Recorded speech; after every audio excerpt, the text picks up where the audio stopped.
Welcome, welcome everyone.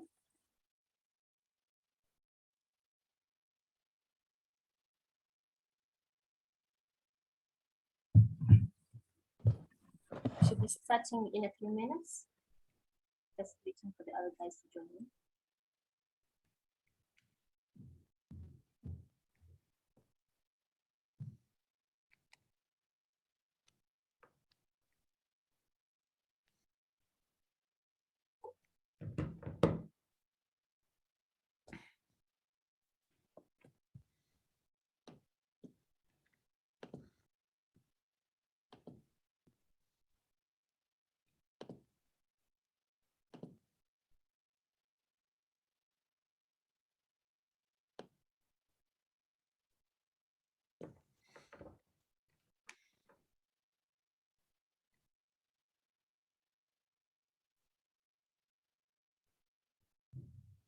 Welcome everyone.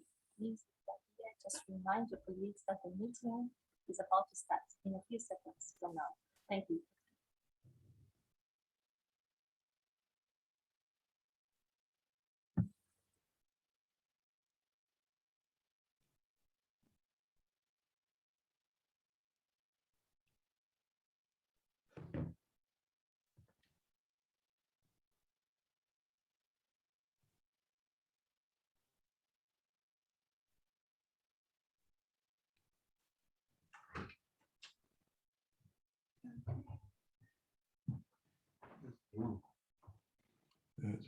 Please just write in the chat box where you're joining in the meeting from whilst we are waiting for some of us to join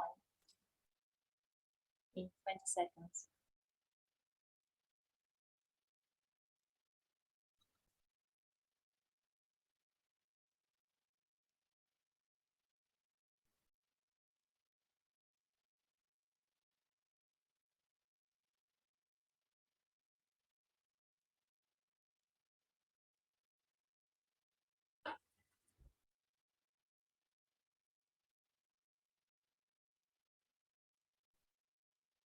Great, I think we can start. Greetings to you all, welcome. Good afternoon, good evening, good morning, wherever you're joining us from. Welcome to day 2 of the African Youth Conference on Climate Change, a youth-led initiative for the youths by the youths. So today, in today's session, we are going to engage the high-level climate action champions, as well as the key negotiators from Africa, including the youth negotiator, Elsaim. She will be amongst us. You will hear from her. We are also going to hear from the spokesperson of the UN Secretary General, who will be briefing us on issues to do with climate-related issues. We need to hear their priorities. And after the meeting, before the meeting ends, we also want to hear from you. What do you need to see? Because remember, an outcome of this event is to come up with a position paper. So we need to collect all your ideas and we compile them into a position paper. My name is Elizabeth Kuligula. I'm joining you live from Harare, the capital city of Zimbabwe. Please do not hesitate to share about this event on social media platforms. Please kindly follow the African Youth Initiative on Climate Change. Our hashtags are hashtag AfriYOCCC, hashtag AfriYOCCC2021. And as Jabri said, my colleague, do not be shy to use the question and answer box. In case you have any questions when our panelists are speaking, please feel free to engage with them to ask any sort of questions in the Q&A chat box. The African population consists of approximately 60% of young people. And by 2030, it is expected that this young and youthful population will increase to at least 42%. This will mean we are going to need more food, and there is going to be a lot of demand when it comes to jobs. As it stands, there is a demand for jobs. So in addressing some of these critical issues of our time, we have the high-level champions who have been interacting with young people from Africa. They had a session in Ethiopia. We're hearing that they'll be having another session in Nigeria, and hopefully they'll also come to Zimbabwe because we need to have regional balance here. So in order for us to meet our goals, in terms of our position as African young people for COP26, we hope this meeting is going to guide us in the right way. We have this round panel and we expect to get answers. We expect to get the actions that they are doing. So without wasting much of your time, ladies and gentlemen, the facts are overwhelming. The science has spoken, and also we need to act now. We need to take urgent action now. And the impact is huge as well. So we are going to hear from Gonzalo Muñoz. If you're there, please, I'm going to give you time to turn on your camera.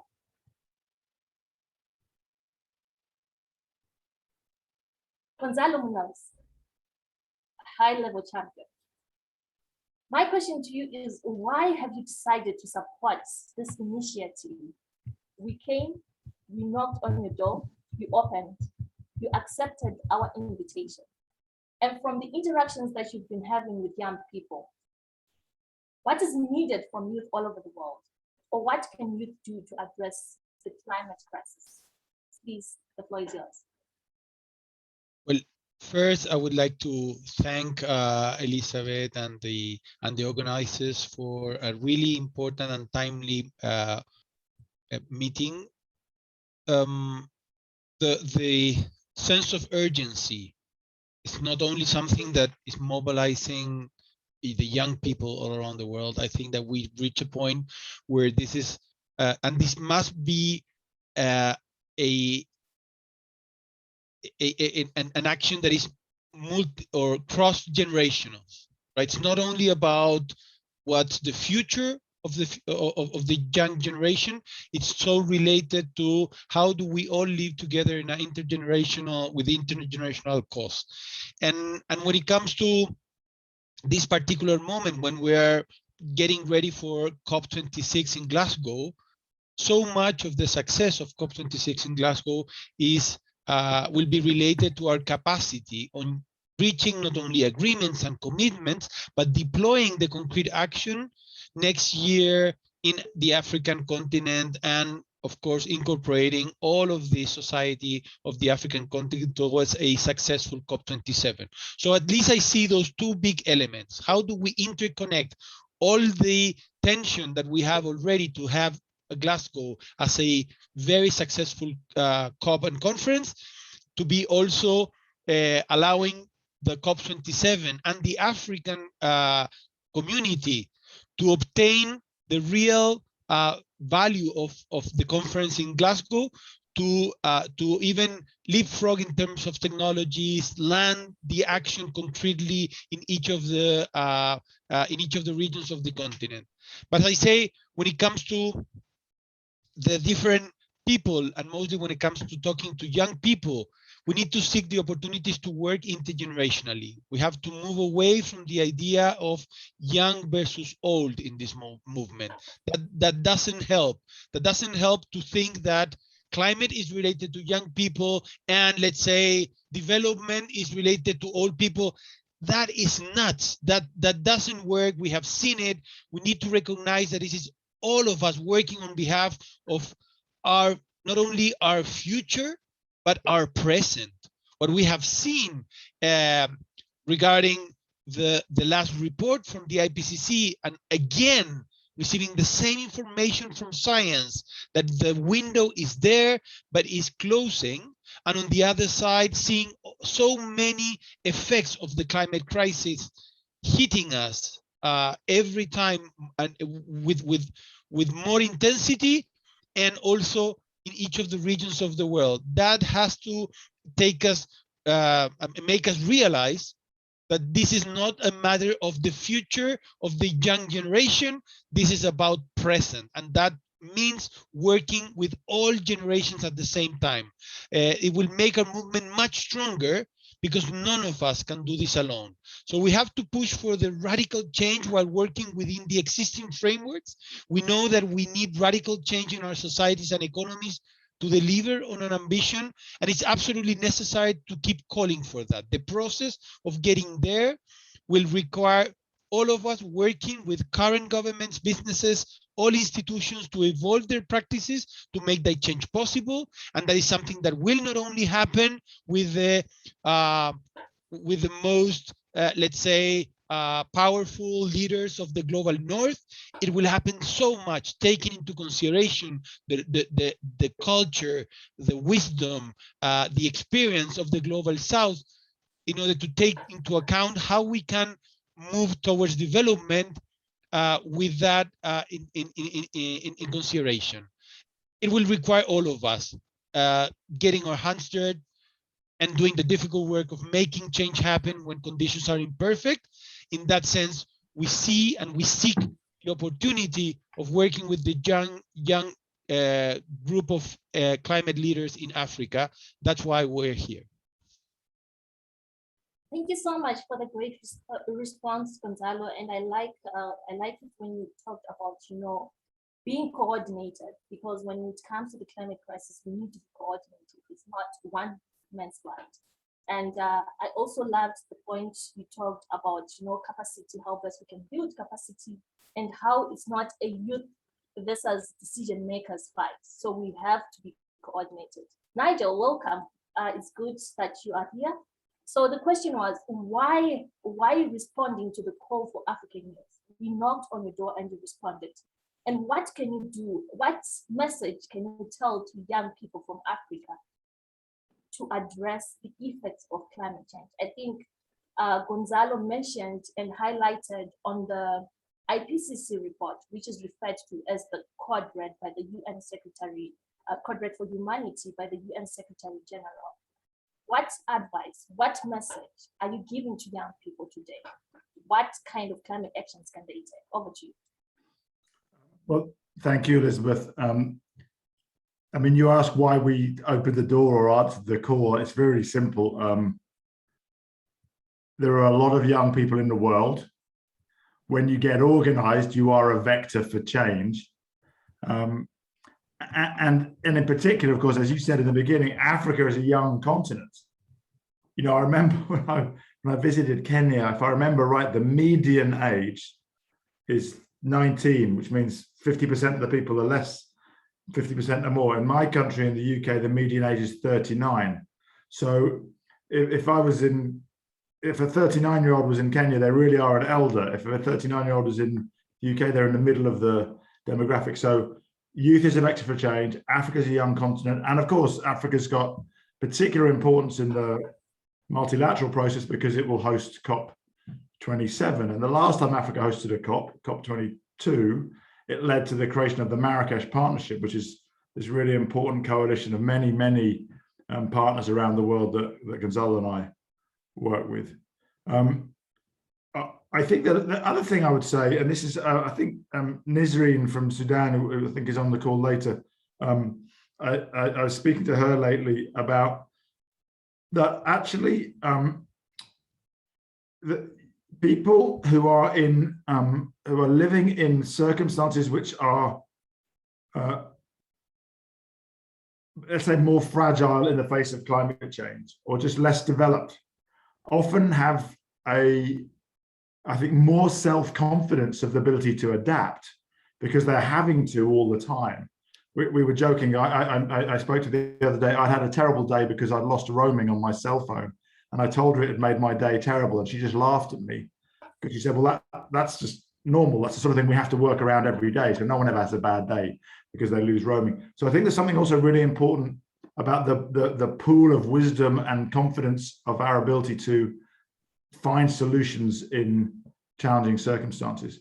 And I was, although this has been a very difficult year with very little travel, I was able to travel to Kenya in March, and I got to see some really practical examples of what young people are doing as leaders. So not just telling decision makers what to do, but acting. And I think that's one of the things, that the energy of youth is key to bring to action. So I was in Kenya, visited the Mathare Social Justice Center. They have an ecological justice campaign working to pay respect to community members lost due to extrajudicial killings. I met a great young circular economy entrepreneur, Nzabi Mate, in her workshop. She runs a business called Gujenge Makers that takes old plastic, discarded plastic, and turns it into bricks that are stronger than concrete. So, you know, entrepreneurship, activism, and of course, we've also really benefited from the voice of young people in our Race to Zero dialogue events. In November last year, when we couldn't hold the COP, we had these Race to Zero dialogue events, and we had some great conversations with young people really helping to share their perspective and hold leaders in business and policy to account. Nisreen was part of that dialogue, and she encouraged us to include more youth in the high-level champions team, and then that led to us creating our youth fellowship program. We take this very seriously, so we've started to build a very small team in Africa. Jabri, who some of you will met, is a great member of that team, so that we can start to really regionalize the work of the high-level champions. We also participated in the mock COP last December. There were nearly 30 youth delegates from Africa. I mean, that was an amazing event, right, in terms of youth leadership globally, 12 days. I can't remember the number, over 300 delegates from over 100 countries. And that really helped, and we engaged with the ambitious declaration that came at the end. So there's lots of reasons why we said yes, because we really believe, as Gonzalo says, this is multi-generational. We've all got to step up. And there are committed leaders in every generation, and there are passive people in every generation. So the committed leaders in every generation really need to join up. One you asked about advice. One thing I would say is I'd really like, be specific in your asks. You know, saying do more, or we need justice, or we need action, are all true and at one level helpful. But if you're a busy politicians have it's very difficult being a politician, or a business leader. Everybody wants you to do different things. So if you can be specific about what you want people to do, whether it's name a date that you will stop burning coal, or name a date that you will stop allowing combustion engines to be sold, or when you say we need better access to finance, what does that mean? Does it mean we need lower interest rates for green bonds, or we need catastrophe clauses for vulnerable countries? You know, you're all smart. Get into the detail, so that when you're asking businesses or investors or policymakers to change, use their language and tell them something specific that they can do, not just generalities. It's too easy for them to ignore generalities, whereas specificity is a really powerful part of engagement for change. Thanks, Elizabeth. Thank you so much, Nigel. You have had it. Nigel said, be specific in your asks. One of the outcomes of this conference is to come up with a youth position paper, and I believe the youth participants that are here are listening and paying attention, also taking notes. Nigel, but before you leave, I want you back. You mentioned something about green jobs. You know, we cannot leave this discussion without also highlighting the theme of this conference, which is focusing on COVID-19 and green recovery. People always talk about building back better. Allow me to rephrase this. How can we build forward better?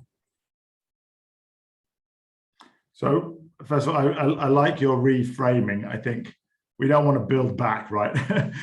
we want to move forward. So I think, again, this is an important when it comes to specificity, right? So it's easy to say we need to build forward better, we need a green COVID recovery, but what do we actually mean, and what do we want policymakers to do? So I think it means things like ending fossil fuel subsidies and using the increased revenue as governments to invest in the new industries and maybe the fuel poor. California is a good example. They've got a carbon tax regime, and they split the income from that as a I mean, it's a big economy, right? California. Half of the money goes towards investing in more green infrastructure, so more renewables, more green grids, more, and the other half goes to supporting fuel poor communities, so that they're not badly affected by the transition to green. So I think that's the first thing. Be specific about fiscal measures. I think also similarly with the jobs, right? Let's make sure that the educational establishments are training people to install and maintain solar panels, to service the new technology. Again, when I was in Kenya, we helped launch a program to start moving towards electric motorbikes, so that the little motorbike taxis that are used all over the city, actually when their drivers switch to electric motorbikes, they can make more money because the electric motorbikes are cheaper to run. But we need to make sure that there's mechanics who are able to maintain those electric motorbikes. So again, focusing on specifics about what policies are needed and what skills are needed, so that the barriers to growing the green economy, to building forward better, are taken out of the way, so that we can make that transition very quickly. Thank you so much, Nigel. I like it when you talk about focusing on making sure that young people are trained on new skill sets. This is what the Race to Zero is about. Thank you so much for that. I hope we have Ambassador Nafo on the floor. Is he in the meeting room? Ambassador, if you're there, please just say hi. Hello, Elizabeth. I hope you can hear me. Yes, I can hear you. It's good to see you. Thank you so much. So Ambassador Nafo is the High Representative of the President of the Republic of Mali for Climate, and also the spokesperson for the African Climate Negotiators Group, the AGN. I mean, he is a man full of quite a number of titles. But Ambassador, I'm not sure if you were in the meeting when Nigel highlighted on the Marrakech Partnership. Young people in this house would want to know what the Marrakech Partnership is. And with my understanding, he's recently submitted a document, on how we can improve the Marrakech Partnership. It would also be good if you can highlight something about that as well. So over to you, Ambassador. Thank you, Elizabeth. And I bring greetings from the AGN chair, who is actually right now in a conference with the Minister of Foreign Affairs of Gabon. So he would love to be with you. So that's on that. On the maybe coming back to how the Marrakech Partnership came to be, you would recall that going into Paris already, I mean, in 2010, 2011 already, some of us realized that we needed a space for concrete and accelerated action. And we needed to gather all the ambition and the action beyond governments, to cater to civil society, to cater to subnational organizations or subnational governments, down to the private sector. So the idea in coming together in a global partnership was to ensure that we would mobilize all the ambition which exists way beyond government, and that was formalized in Marrakech, hence the partnership. So this is Marrakech was already five years ago, 2016. So it's opportune to reflect on the advancement, as well as reflect on how we can strengthen the partnership and strengthen the platform. And indeed, there are a lot more opportunities that we had in 2016. There's a lot more political will at all levels now, internationally, in governments, down to cities and local governments. Technology right now is also, there's a lot more which can be done from a technology standpoint. And Nigel mentioned, for instance, the electric motorbike in Nairobi. I already receive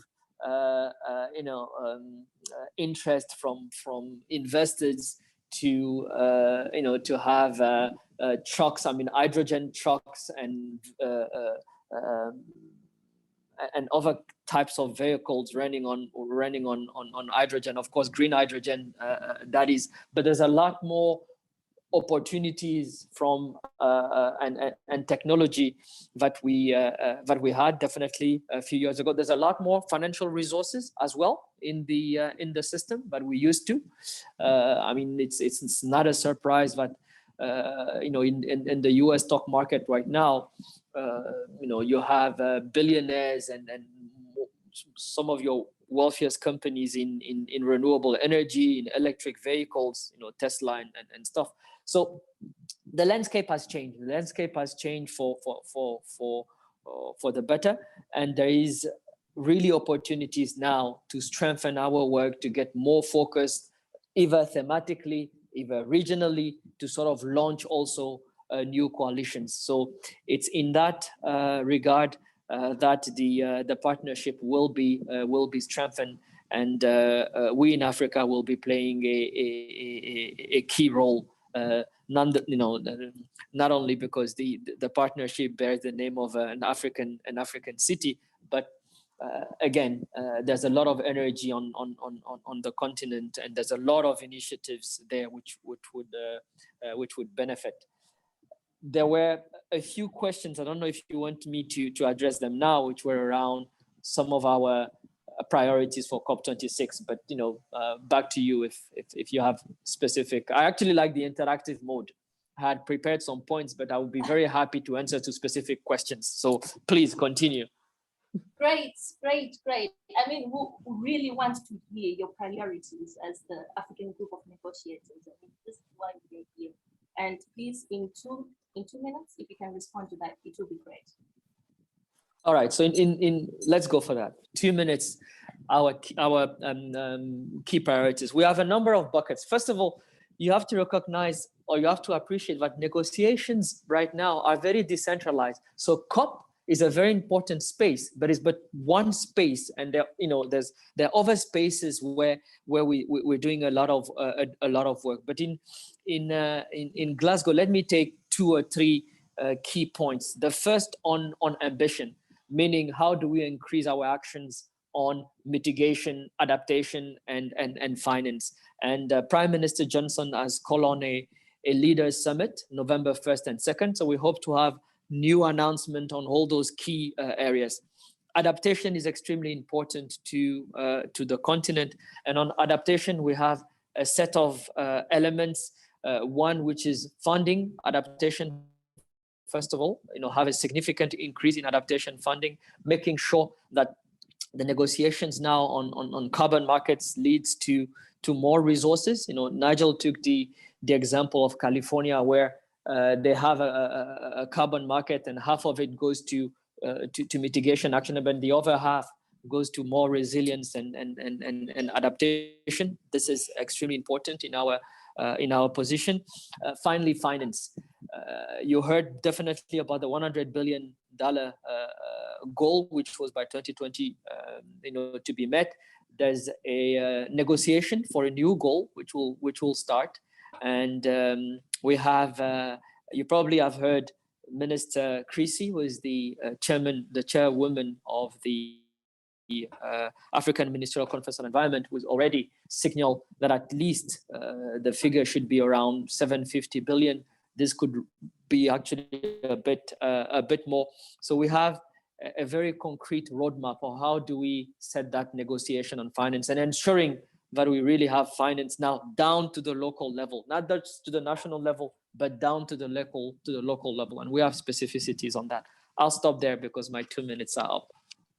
Thank you, Ambassador, for being brief and just right on time. I'm glad you mentioned about, access to climate finance. We cannot start talking about adaptation without access to climate finance. And yesterday, our youth panel, we had Joshua Amponsa, who was giving a presentation on the importance of adaptation, how it's not only, making us as vulnerable communities resilient, but how it is also creating jobs for young people.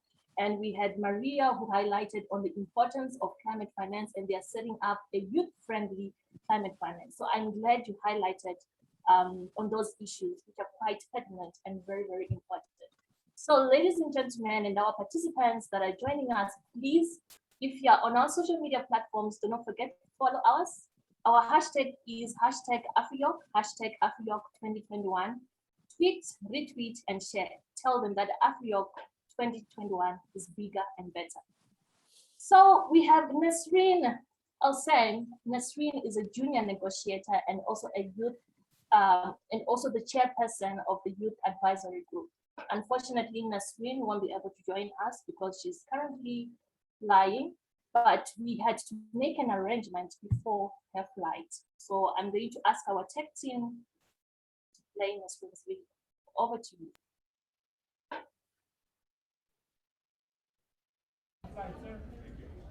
Good morning, good evening, and good afternoon for everyone listening to me and to this AfriYOCCC conference around the world and of course in Africa.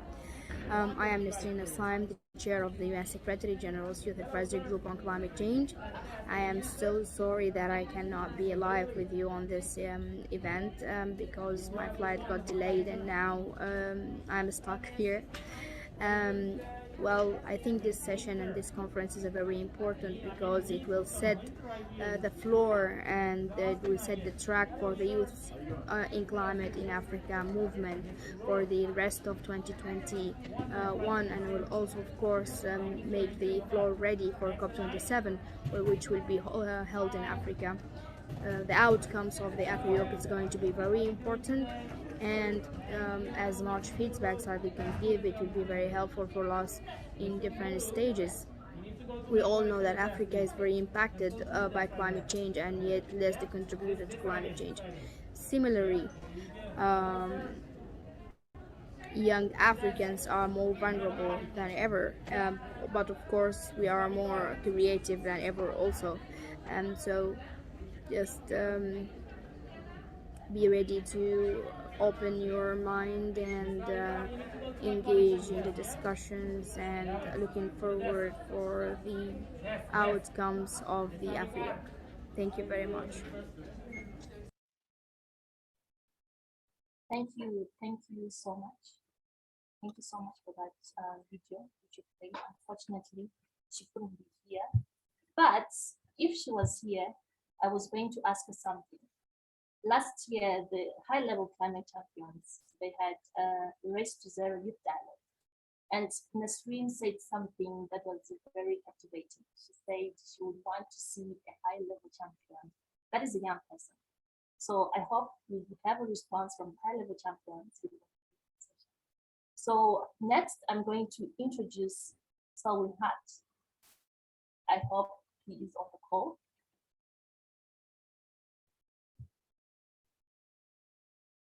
I hope he is on the call. Selwin Hart is the special advisor and assistant of the Secretary General for Climate Action. And today we want to hear from the man himself, the spokesperson himself. What are the priorities of the Secretary General's office when it comes to COP26? Thank you so much. You and so many cases. I was following very closely the discussion and the comments from my friends and colleagues. And yesterday I participated in a panel and I was very struck by an intervention made by the Minister of Environment of Nigeria. And in my view, what she said at that panel really captures very, very succinctly what COP26 and our work on climate change needs to deliver in the coming months as we head towards COP26, but more importantly, what needs to happen after COP26. And she said that in the race to net zero, we must ensure that no one is left behind. Simple. The race to net zero, we must ensure that no one is left behind. And this really must be the guiding principle, the North Star for our work as we head towards COP26. And in this regard, the Secretary General has identified 3 priorities for the COP. We must do all that we can to keep the 1.5 degree goal of the Paris Agreement within reach. 1.5, we are already at 1.2 degrees of warming. 1.5, it is still achievable, as the IPCC has confirmed. It is still within reach, but it requires a significant amount of accelerated emission reductions. 20 countries in the world represent 80% of global emissions. Countries are not all starting at the same starting point, and we have to take into account historical emissions, but we must also take into account current and future emissions as well. It's absolutely essential that the G20 steps up ahead of COP26 with more ambitious commitments, of course, with developed countries taking the lead. Secondly, we must ensure that we secure a major breakthrough on adaptation and resilience. Africa stands on the front line of the climate crisis, and it is absolutely essential that Africa receives support it needs to build resilience and to adapt to worsening climate impacts. This includes not only significant scaling up of climate finance, but it also means, and this is why the Secretary General has been calling for at least 50% of climate finance to be devoted to adaptation and resilience. And unfortunately, we're getting a lot of resistance to this call, when in reality, when one looks at the climate finance situation, only 20%, a mere 20% of climate finance is devoted to adaptation and resilience. This translates into $16.7 billion a year, when the estimated adaptation and resilience cost to the developing world is projected to rise to as much as $300 billion. So where's the justice? Where is the fairness in terms of balancing adaptation and resilience finance? And his third priority is on finance. The $100 billion commitment that was made over a decade ago has still not been fulfilled. And this $100 billion commitment is not only a symbol of trust and confidence, but it's badly needed by the developing world at a time when their economies have been shattered as a result of COVID. Countries are facing fiscal crisis, countries are facing significant debt crisis, and they need low-cost capital, they need grant-based financing, not only to recover from COVID, but equally important, to deal with the impacts of climate change, and also seize the opportunities of a low-carbon, climate resilient future. This of course, public money will not be the sole solution to the climate crisis. And we need to mobilize trillions of dollars in private finance. But we need to start somewhere. And that start needs to occur with increased levels of public finance. So those are the three priorities of the Secretary General. In our view, these three priorities remain within reach. And they're three priorities that will largely determine the destiny of Africa and Africa's young people. Thank you so much for those wise words. And the message is the same. The message is the same. Ambassador Nafo also highlighted on those priorities as the AGM. And you also highlighted on, keeping 1.5 alive. You also mentioned on issues to do with adaptation. And I think as I'm going to leave this meeting a few hours later, my hashtag will be, where is the justice? Because there are issues to do with access to climate finance. We cannot overemphasize that. And to the youth participants that are joining us and that are also playing and contributing to the formulation of the position paper, I think these are very good points to be highlighted by African youth as we are going to submit this to decision makers. Thank you so much, Selwin. We'll be back to you. But Nigel, before you leave, there is a question for you. Nigel, are you there? Yes, I'm here. Great. There's a question for you. I'm going to read out the question and please, if you can respond to it. It says, it comes from Michael Muñoz, and I'm not sure if it's a he or she, but the question reads, on the specific asks for policymakers, is there enough research on the effects of climate change for African countries to know what actions to ask for specifically? If the information is there, how accessible is it? to the young people to use for their activism? Is that clear? Yes, very clear. Good question. Right. So I've got a quick answer and then a slow answer. The quick answer is there's a lot of clarity and about the pathway that we need on every sector. In fact, the Marrakech Partnership that Ambassador talked about earlier has published a 1.5 degree pathway for every sector, for every theme of the Marrakech Partnership, which explains what policymakers, businesses, cities, civil society need to do now in 2025, in 2030. Of course, that's generic, and political conditions and economic contexts are different everywhere. So that will need interpretation locally. In fact, that's one of the reasons why we're starting to regionalize the work of the high-level champions and start to build a small African team.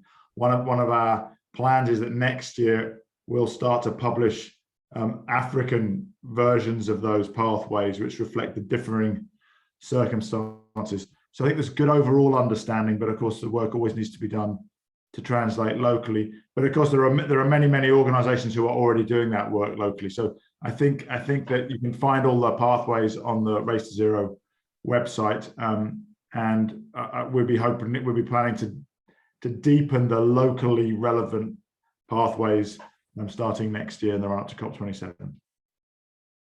Thank you so much, Nigel, and I would want you to respond to this question as well. I posed a question in which has been highlighted in a youth dialogue you hosted, I think, sometime last week. She said she would want to see a young person who is a high-level champion. Is this possible? Sorry, Elizabeth, you're breaking up a bit. I didn't catch the question. Okay, I'm sorry about that. It could be a network glitch. My question was, I would want to reflect back to what Ms. Nisreen said about having a young person who is a high-level champion. Is this possible? Well, we have a youth fellowship program within the high-level champions team. So of course we have a team which has some young people in, Jabri, who I mentioned, who's in the African team, but we have also specifically created a youth fellowship, and we have 5 youth fellows in 2 in Africa, 2 in Latin America, 1 in Europe. So I think we have quite a strong youth membership of our team and I would say that all those young people, I mean, broadly have 2 responsibilities within the team. They're all content experts, so they're doing work on resilience, on the food system, on the energy system, but they're also, because they're young leaders, connected to a different generation, so they're bringing in some of the different perspective from a younger generation. So they're both content leaders, so they're not just there to be young people. They're there because they've got specific technical expertise, which is helping the work we're doing, but they're also there to help connect with their peers in the youth movement around the world. Thank you so much, and I hope if Jabri is on the call, he's going to share a few links with some of our youth participants who would want to be part of the high-level champions team. Thank you so much, Nigel. I'm sure maybe we'll be back to you before you leave again. But I want to go back to Selwin Hart. I want to come back to you. I mean, guys, those that are our participants, please, if you have any questions, do not be shy. Ask your questions in the Q&A box. We have the spokesperson of the UN Secretary General amongst us, the mouthpiece of the Secretary General amongst us. Please, this is the time we can ask those critical questions we always debate about in our WhatsApp chat. So please, do not be shy. There is a question here which says, how can we access funding to support climate change mitigation measures in Africa? Are there links of funding? And if they are, maybe can you share with us? Yes, so this is one of the issues, the issue of ensuring better access for African countries, for developing countries in general, but Africa in particular is one of the major priorities that the Secretary General has advocating for. And this is one of the main issues that Nisreen, who sits in the Secretary General Youth Advisory Group, heard earlier from Nigel, really some fantastic work in terms of advocating for Africa. One of the challenges has been that on finance, countries like Africa, countries like a small island, developing states, because of their capacity challenges, quite frankly, don't get their fair share of climate finance. So the climate finance architecture is extremely complicated. We have a set of dedicated climate funds, the largest of which is the Green Climate Fund, and my good friend Seyni, Ambassador Nafo, sorry, was one of the persons who really worked hard over the years to ensure that the governance of the Green Climate Fund was fair to the developing countries. So there is the Green Climate Fund. There are a number of smaller funds like the Global Environment, like the Developed Country Fund, who provide funding to developing countries and African nations. But my central point is that Africa does not get its fair share of climate finance. And we need to ensure that within all of these funds, within the MDBs as well, be it the African Development Bank and the World Bank, that it is a central focus on engaging countries and communities in Africa to ensure that they are able to better access climate finance, that the rules governing climate finance procedures are simplified and streamlined. These are some of the issues that African young people need to be advocating for, that the international financial institutions, that they streamline and simplify the procedures to ensure that African nations are better able to access climate finance. In addition, community-based organizations, youth groups, also need a conduit to access these climate funds, either from the international financial institutions or bilateral, many of the bilateral donors. And I would encourage you to really advocate for that as well. Thank you so much, Selwin. And when you started speaking, you mentioned something about leaving no one behind, meaning that as we are addressing the climate crisis, issues with climate finance, we should leave no continent behind. You mentioned about Africa, you mentioned about the seeds, and we need to make sure that they're adaptive, they have a high adaptive capacity so that they can withstand the shocks of climate change. Thank you so much. We'll be back to you. Nigel, if you're still there before you leave, is Nigel there? If you're still there before you leave, what are your last words? Do we still have Nigel in the house? Okay. Ambassador, are you there? Yes, I am. The young people want to know, they want to interact with you. I mean, we have 3 junior negotiators in Africa, Ambassador. And Africa, like I said in my introduction, approximately 60% of our population in Africa are young people. And we have thousands of young people who have been building momentum, not only towards COP26, but addressing the climate crisis through small climate actions. Some of them, they've expressed interest to be junior negotiators. How can the platform be fair? How can the platform be accessible to them? Are there any plans to make sure that this program can actually accommodate a number of young people? And have you started engaging with respective governments on how this program can be scaled up? Well, first of all, I would imagine I would imagine that most of our negotiators are actually young negotiators just because of demographics. If I don't know how, what is it is, are you young until 40 or 35? But in any case, most of our many of our lead negotiators actually are women and young women. It's interesting. We actually did the math. We have more than 50% of our lead negotiators to be women and young women. But we indeed, a few years ago, we came up with this program for young negotiators, and we don't have, unfortunately, we couldn't enroll many of them. So we only have a few, but clearly we are, we are interested to engage with organizations such as yours. So let's what we could do is really organize let's organize ourselves.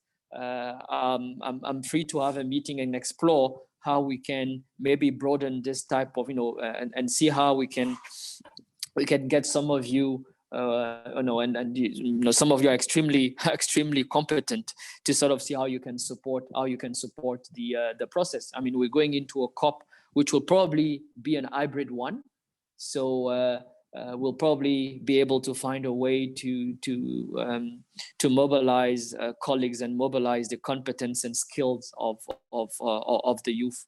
So I'll be interested in taking that offline and see how we can and exploring the opportunities. So this is my commitment.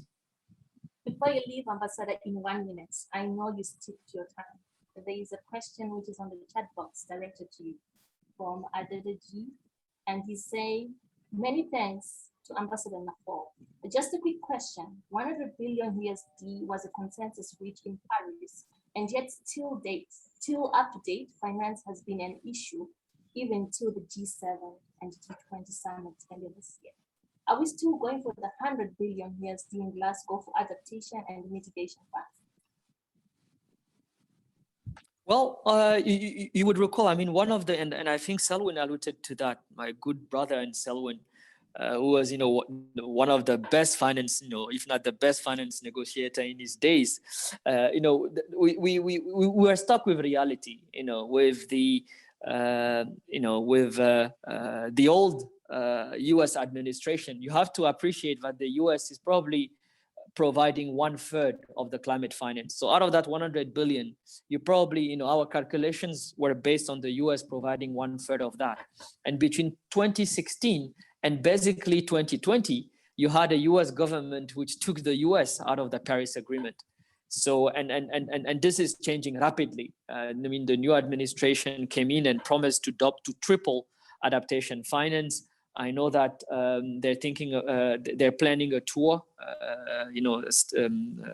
Special Envoy Kerry's team is planning a tour in many African countries before COP to sort of re-engage in a very significant manner. And to respond squarely to that question, 100 billion for us is no longer the number going forward. I mean, we will have an AMSEN meeting, which is African ministers are meeting next week. And the figure will be, at minimum, I think we'll reach about $1 trillion in terms of what developing countries need. If you just take African NDCs, we need about $3 trillion between now and 2030 to implement our NDCs, which are our climate actions, mitigation and adaptation. So clearly we'll need a figure which is at least an order of magnitude higher than the 100 billion, for sure. Thank you so much. Thank you so much for that. Selwin, before you leave, there is a question here because we want to make sure that our youth participants have time to interact with you. You are very difficult people to get in touch. This question is from Emmanuel, and he's asking which UN project is currently being done to contain climate change and how can we be proactive in it as young climate activists? Then I will be glad if I'm added to any platform addressing climate change. You are welcome, Emmanuel. We have the African Youth Initiative on Climate Change group. I'm sure a link will be shared with you. But also, Selwin, as you respond to this question, I know the UN has been doing quite a number of projects, but what are your remarks before you leave? African young people that coordinated themselves, they've come up with this virtual event. Like I said in the beginning, it's the youth-led, for the youth, by the youth.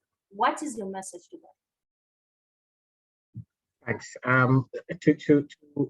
My message to African young people is really continue to lead. And you have my personal commitment, and my colleague Esther, who is part of one of my colleagues, part of climate action, who was on this call, Nisreen, who is a member of the Secretary General's Youth Advisory Group. Please use both of them. Really, in terms of getting more involved in the work of the Secretary General. We can only, the Secretary General has the ear of leaders, has convening power, serves as a neutral and honest broker. But rest assured, he is advocating on behalf of Africa, he is advocating on behalf of the most vulnerable. But his voice is only powerful when it is, or has credibility, when it is also supported and buttressed by your voice, right? Him calling for 50% for adaptation, or for 100 billion, or for fairness in terms of emission reduction. It's fine, but we also need you to be fighting for Africa. And I also want to pick up on a point that my very good friend Seyni, who was and remains one of the most skillful negotiators in the climate process. It's absolutely essential that we build the capacity of African countries and developing countries in general to be able to engage in climate change policy, decision making, and making. And it's also essential that you reach across the aisle. I am from Barbados, and back in the day, as Seyni said, I negotiated for AfriYOCCC, but we always collaborated, right? We always reached across the aisle because the interests of the SIDS are identical to the interests of Africa. And even if there might have been little subtle differences, we always settled it in-house rather than bring it to the larger negotiated process. So I would encourage you to coordinate as Africa within, but please also reach across the aisle to young people. It's not across the aisle because you're all in the same situation.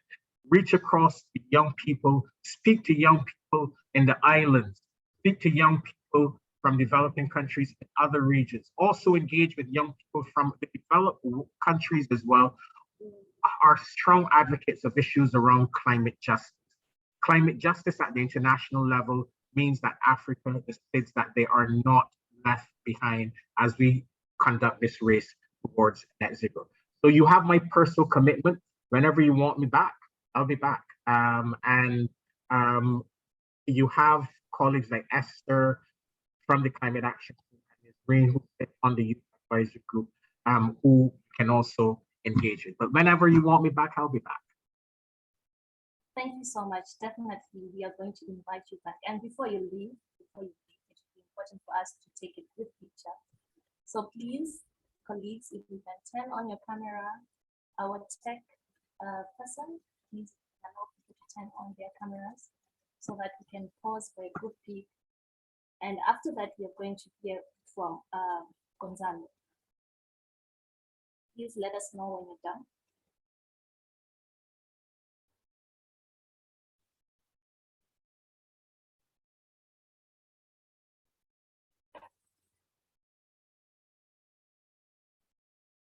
Okay, we are receiving the. Thank you. Oh, I thought you had not yet started. Thank you so much, on the media. Thank you so much. Thank you so much, Selwin Hart. We appreciate. We know you responded. Bye. Thank you. Bye. So we are going to continue with the discussion. Gonzalo, are you there?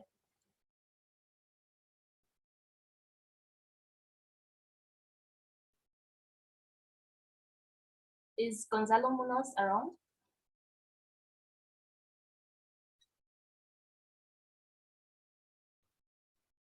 Okay, I'm going to read some questions that are in the chat box, and I'll ask if any of maybe if Ambassador Nafo can respond. That is if Gonzalo is not yet here. Gonzalo, are you there?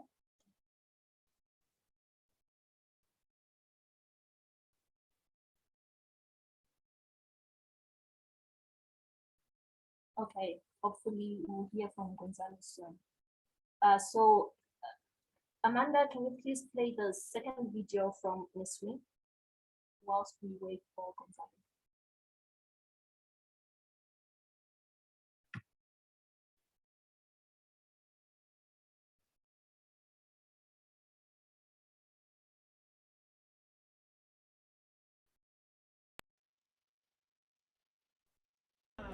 I think we are now more exposed than ever to the climate crisis and the climate catastrophes. The world is responding very hugely to the impacts of the emitters. Yet the actions and the response from the emitters and for the climate adaptation and mitigation is not enough and not as in the size of the challenges we are facing. I just met Nigel at the IUCN Congress, and a lot of talks and discussions were about the synergies between climate change and biodiversity, and how urgent it is now to take actions on climate change and also to take actions on biodiversity. We have a great opportunity in front of us, which is COP26. So let's make sure that the voices of young people and young Africans reach the COP decisions and influence the different stakeholders and different negotiators. We also have here in the panel Mr. Ambassador Seyni, who was the previous chair of the African group of negotiators. So please feel free to reach out to your negotiators in their countries, try to reach your voices and try to push the outcomes in COP26, because it will be the floor and the ground and the base for the COP27 for the action. Because as all of the scientific reports say, especially the last report by the IPCC, we are really running out of time and we don't have enough capacity to adopt with that anymore. Thank you very much for having me here, and I'm really sorry that I can't be there for live streaming. If you have any question, please address it to Elizabeth or any of the team, and I will be happy to respond on it in other platforms. Thank you very much.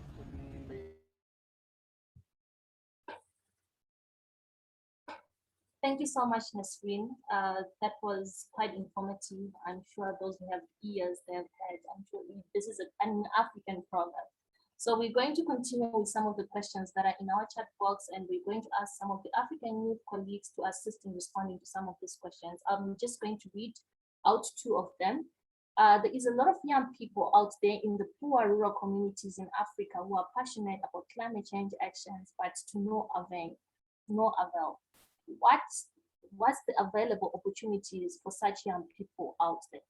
Then the other question is saying African youth and youth organizations hardly have no funding and opportunities. Are there prospects for Africa to raise funds within to finance climate change adaptation? If yes, how can such a fund be put in place? And if no, why? Some of these questions were answered to yesterday when we officially launched the first day of AfriYOCCC on issues to do with adaptation and climate finance. But I'm going to ask some of my colleagues to respond to these questions in the Q&A. So we are now moving to the next segment of this session, whereby we want to hear from each and every one of you who has managed to join the meeting today. One of the outcomes, like I said in the beginning of this workshop, is to produce or come out with a youth position paper. We want to hear from you. What kind of information should we carry to the decision makers? This position paper will submit it to the AGN. You had spokesperson of the AGN speaking. We'll also submit it to AU. We also submit it to COP26 and to the UNFCCC. We want to hear from you. So we have a small exercise that is there. Please do not leave. It's going to be fun because your voice matters.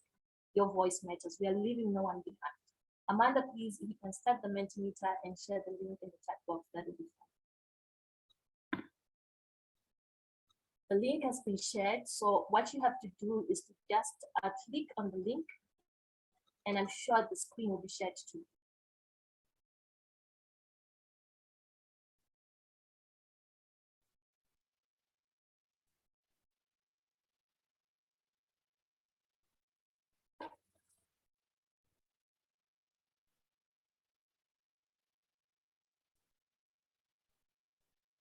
So the first question says, what are some of the key priority areas, sectors in Africa that are being affected most by climate change?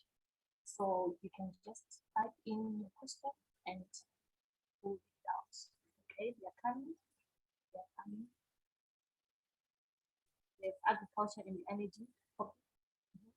Please join in. This has to be fun. We have agriculture. Agriculture and fishery. Agriculture, water availability. Interesting. Agriculture has featured like 4 times here.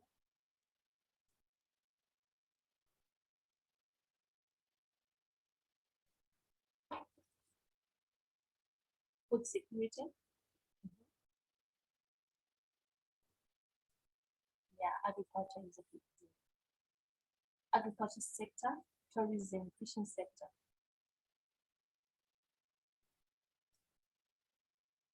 Forests, land, and water bodies. Please join in. Click on the link, we want to hear from you.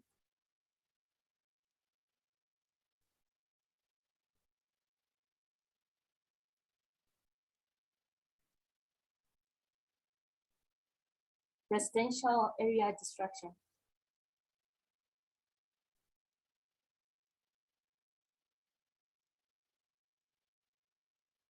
Health, food, and economy.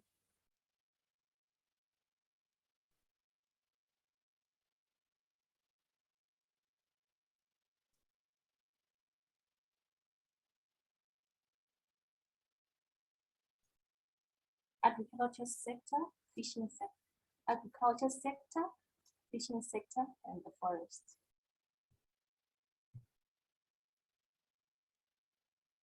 This is great. Okay, I'm failing to move on to the bottom part of this.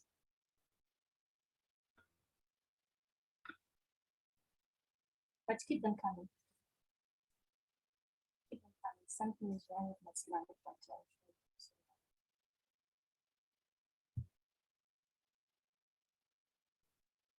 great.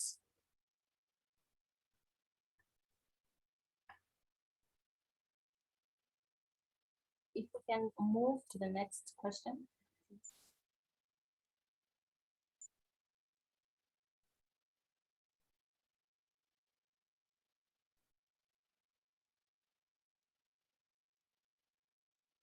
What are the critical climate impacts in your country or community?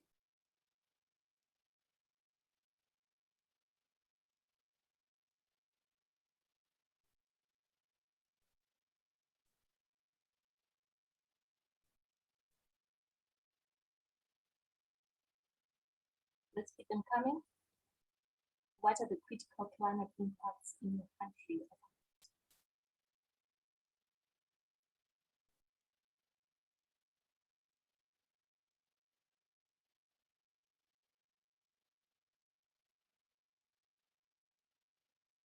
Waiting for your responses. Please join the link.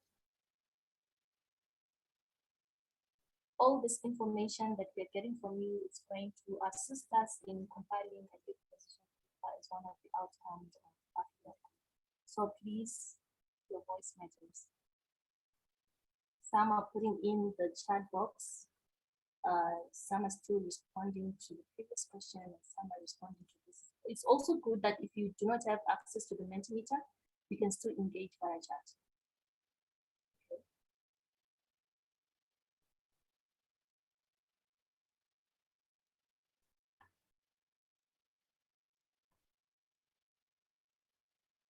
So someone is saying forest loss, flooding rivers, droughts, limited access to energy, impact on food security,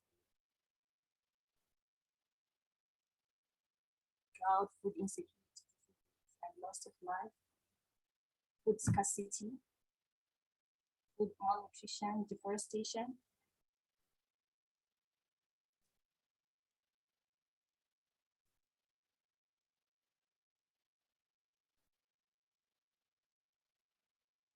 temperature and food security. Please join in the Mentimeter, please. It would be good to see some of the responses on the, it would be good to see some of the responses on, you have to click, yeah, you have to click the link so that you can put in your responses there. Please join in.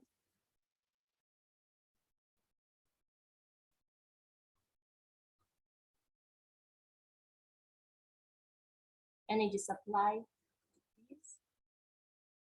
How is climate change affecting the countries or your community? Temperature and food security. High temperatures disrupted rainfall patterns and droughts. This is very important, very useful. And some of these impacts aggravate the conflicts and hence insecurity. This is so some of the responses are popping up: drought, habitat destruction, forest rivers, heat stress and flash flooding, food security, coastal erosion, greenhouse gas emissions, drought, floods, water shortages, induced diseases, health, lack of floods, deforestation, extreme droughts and floods. Thank you so much. We are now moving on to the next question.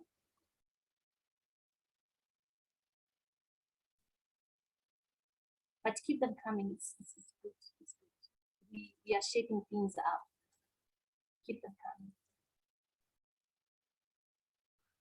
Based on your response for question 2, what do you think are the solutions for those climate impacts?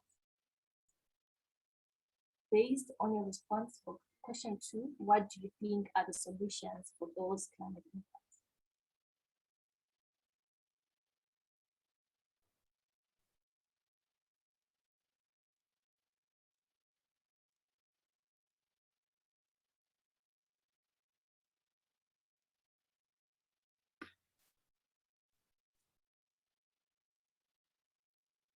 High temperature, okay.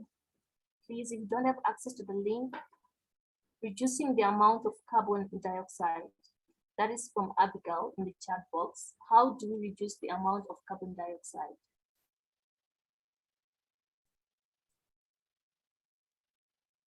Remember what Nigel said, be specific, you know, we need to be specific and we should start practicing now. More climate adaptation. Yes, we need more climate adaptation. Boosting forest cover, Kenya and the globe. Climate change awareness and sensitization on environmental preservation. Removal of invasive species, trees, acacia and wattles. Circular economy and partnership for the goals. Yes. Afforestation and awareness, raising on climate change. This is good. Go vegan.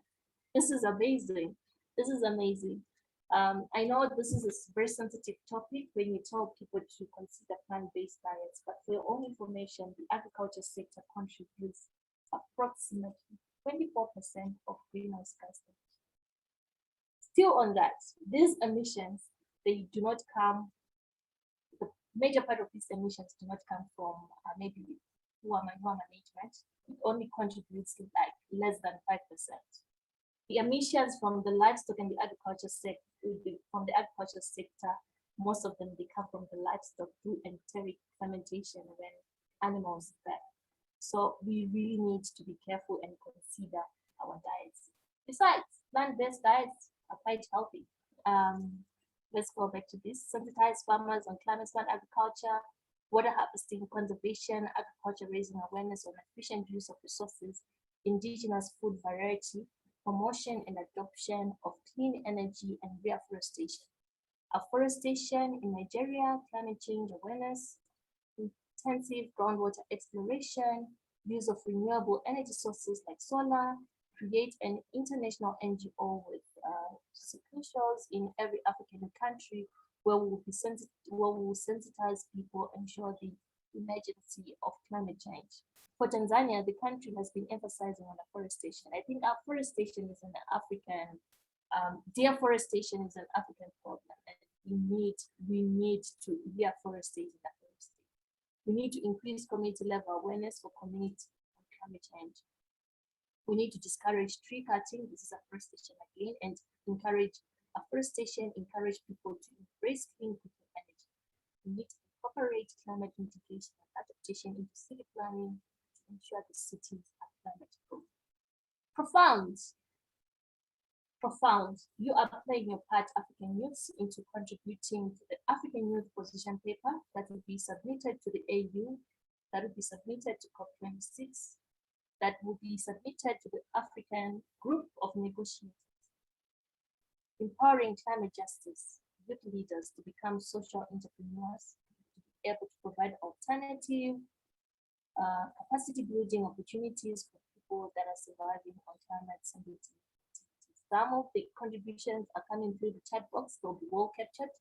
Do not worry if I'm not seeing them now. It's okay. Reducing greenhouse gas emissions with clean energy funding to start eco-friendly business. Thank you so much. This has been amazing. I think we are now left with, can we go to the next question? This should be our last question. Can someone confirm?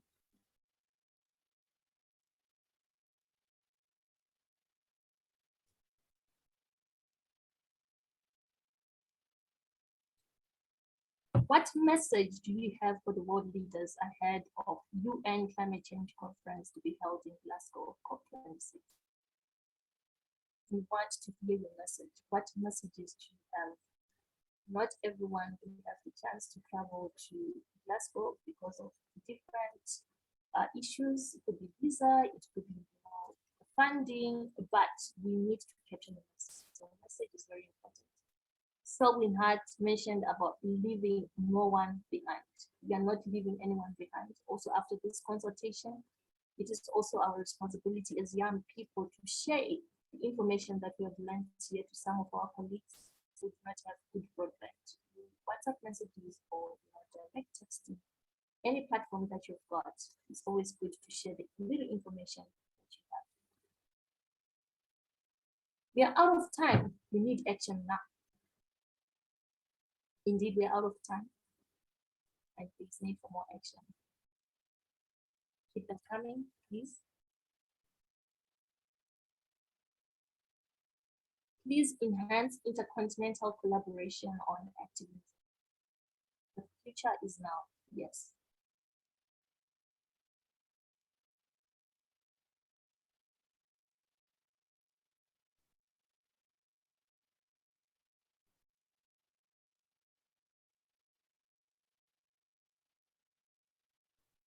Need for coordinated international commitment to address climate change with respect to its adverse effects on the planet. Solutions to climate change exist within the exposed population. Harnessing indigenous knowledge is key on top of the scientific engagement to do that. Finalize the Paris rule book and cover markets. That's a point. Listen to the scientists and activists. We need to put all hands on deck to curb the climate menaces facing us in all parts of the world. Leaders up there, you are well aware of what is at stake. With these climate changes, please try as much to also bring this awareness down to the masses of people to better support the fight. Interesting. Declare climate change a global disaster, and all nations synergize towards finding sustainable solutions to climate change. The leaders have to put more in action for climate change, make access to funding not so cumbersome, to be able to incorporate and implement open ideas. Develop workable NDCs and political will to address climate change. Provide funds to the underdeveloped African countries like Uganda to sympathize the need to emphasize climate change. Interesting, to empower youth by building strong partnerships and fund their innovation ideas. Ladies and gentlemen, all participants have managed to join in. I can safely say you have all contributed to the formulation of these African movements. Please, for more information concerning how best you can contribute or concerning the latest information on climate-related issues, tomorrow there is a document that is going to be launched. So please do not forget to join in tomorrow. there is a toolkit that was developed by young people from Africa on how you can activate your climate activism, on how you can engage better, on how you can access some of these funds, on how you can get some of the fellowship programs. Just to remind you that after this session, we are also having our side events by the African Youth Climate Hub. I'm going to ask any of the team members to kindly paste the link in the chat box so that we can also get to benefit from this side event. It's going to be a debate on climate change and you wouldn't want to miss it. In case you also want to add more information on the position paper, please reach out. Just send your email in the chat box. Our team members will get in touch with you and all information will be sent to you so that you can add your input. Please do not forget to tweet about this event, #AfriYOC, #AfriYOC2021. Share, retweet, and tell your friends to join in tomorrow. But in case you have any questions, the Q&A is still open because we still have a few more minutes to close down the meeting.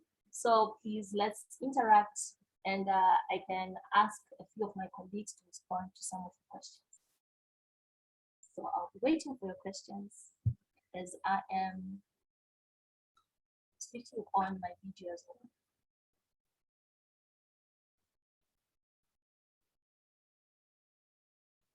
Okay, we have questions that are coming up. Okay, so there's a question from Sarah. She's saying, at their platform where young passionate people can be mentored on climate action change, any volunteer can take my email. There's an email that was put here. There are a lot of platforms, Sarah. If you're interested, I will ask my colleagues to respond to you. Many thanks for organizing this virtual meeting. It is benefiting to us and the world is involved as a whole. I want to understand more on the carbon credits, plantation, who are the team, who are the team responsible for this. Could it be through UNFCCC or UNEP? Actually, it's both of them. It's actually both of them. They have partnered, and you can visit the UNEP. They have courses that they have partnered with also the UNCC land and also the UNFCCC. How can you access funding to support climate change mitigation measures in Africa? Are there links of funding? And if they are, please share. So we are going, like I said, we shall be sharing a toolkit tomorrow. Please join in and you will actually benefit from that toolkit. We have each and every request that each and everything that you're asking in terms of access to platforms, in terms of capacity buildings, in terms of access to climate finance. There's going to be information that can actually help you as you're trying to build your career in the climate change space. So I'm going to leave this to my colleagues. If Kasim is here, I'm going to hand it over to you.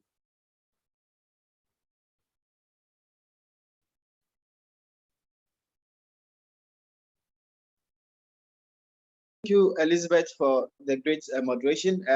Perhaps, we are just close at the end or at the tail of the event, a very insightful event where we had very inspiring speakers for today in the high-level panel. So just to mention that we are indeed grateful to all the speakers for today, and also would like to thank all our participants who have been with us from the start of the event till now. And also, just as you have mentioned, I would want to reiterate that we are going to have a lot of opportunity sharing events tomorrow, where we would share with you how you are going to leverage on some of the opportunities and platforms that are available. But I think the rest of the conversation will continue tomorrow. Elizabeth, thank you so much for the moderation, and see everyone again tomorrow.